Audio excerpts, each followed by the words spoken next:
Assalamualaikum warahmatullahi wabarakatuh. Saya Valda Agustiansah dengan nomor NIM 20 10 20 40 26 dari Tadris Biologi 3B dengan Bapak dosen pengampu yaitu Bapak Hendra Lederman SSI MPD.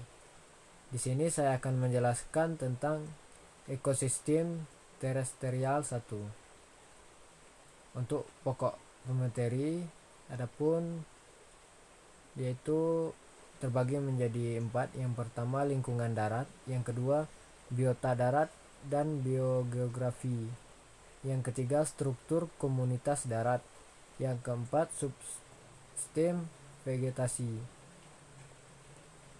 Untuk lingkungan darat, yang pertama lingkungan darat adalah lingkungan yang berada di daratan. Hal ini meliputi wilayah pegunungan, bukit, padang rumput, padang pasir, dan lembah dan hutan. Daratan adalah bagian permukaan bumi yang secara tetap permanen tidak tertutupi oleh air laut. Istilah darat digunakan secara lebih umum, sedangkan daratan digunakan dengan batas geografis permukaan bumi yang tertutupi oleh air lainnya seperti sungai, rawa, atau danau merupakan bagian dari daratan, tetapi secara umum tidak bisa disebutkan sebagai darat. Yang ketiga, biota darat dan biogeografi. Biota khususnya dalam ekologi adalah keseluruhan kehidupan yang ada pada suatu wilayah geografi tertentu dalam suatu waktu tertentu. Biota atau disebut juga phyta eubioti merupakan suatu superdominan yang mencakup semua kehidupan. Dalam sejarahnya, apa yang tidak termasuk mineralia yaitu mineral, bahan kimia yang tidak hidup, dapat disebut sebagai biota, yaitu fauna, fungi, dan flora.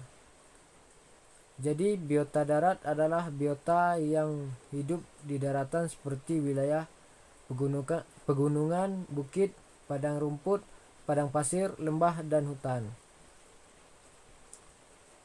Biogeografi adalah cabang dari ilmu biologi yang mempelajari tentang keanekaragaman hayati berdasarkan ruang dan waktu.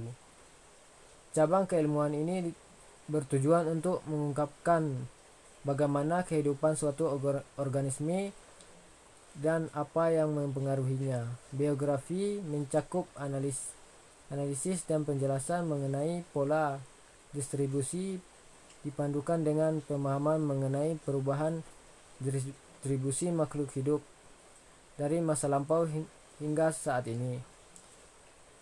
Kejadian utama dalam biogeografi membahas tentang sejarah perkembangan dari kelompok-kelompok organisme.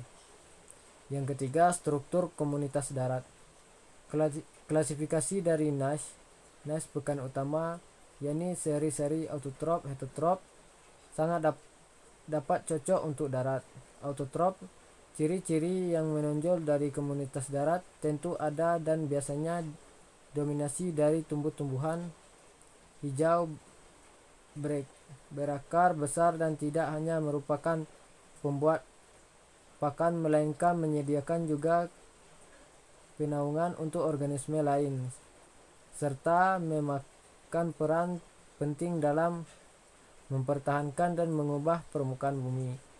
Meskipun ada genggaman tanah yang penting, tak ada lagi darat untuk membandingkan fitoplankton dari lingkungan perairan.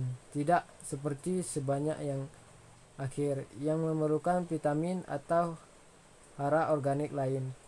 Produsen dasar dari darat adalah autotrop keras atau obligat yang hanya memerlukan sinar dan hara mineral. Sekalipun demikian, tumbuhan-tumbuhan darat dapat tergantung dalam cara lain pada organisme untuk makanan mereka. Yang keempat yaitu subsistem vegetasi. Vegetasi dalam ekologi adalah istilah untuk keseluruhan komunitas tertumbuhan suatu tempat tertentu, mencakup baik perpaduan komunal dan jenis-jenis flora.